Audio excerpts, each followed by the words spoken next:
The new Boeing 747-8 is a massive machine, designed to take off at close to 1 million pounds. Through months of flight testing, the airplane has shown plenty of power on takeoff. But how would it handle all that energy if it had to suddenly stop? In the emergency event that we have to make a rejected takeoff at these heavy weights, it takes a long distance for the airplane to stop. It's just like in your car. Captain Kurt Vining and the Boeing Test and Evaluation Team are about to put the airplane through the ultimate rejected takeoff, or RTO.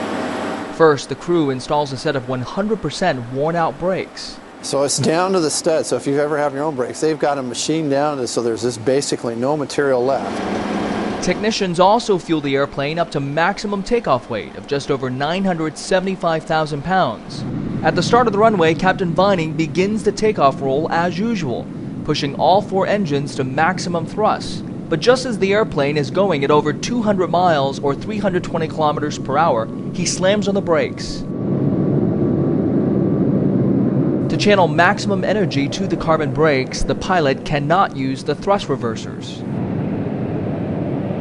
The whole intent is to demonstrate under the worst conditions, you could safely stop the aircraft. The brakes, made by Goodrich, do exactly as they're supposed to.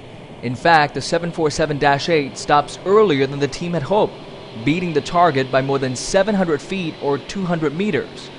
But stopping is just half the challenge. Now the airplane must prove it can withstand the tremendous heat that built up in the wheels, estimated to be more than 1,400 degrees Celsius. And it's a simple physics problem. We have to turn that kinetic energy into heat in the brakes. As expected, smoke pours out from the brakes as they glow a bright orange.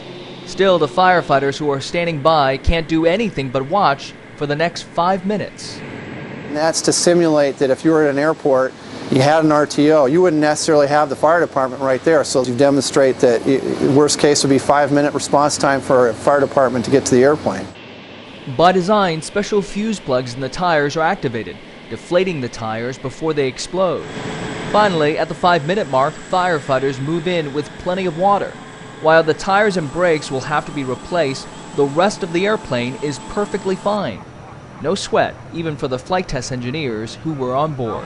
It went amazing. The decel rate was exactly what we expected. Great stopping, no major faults. Slamming on the brakes so the new 747-8 can continue moving towards certification and delivery.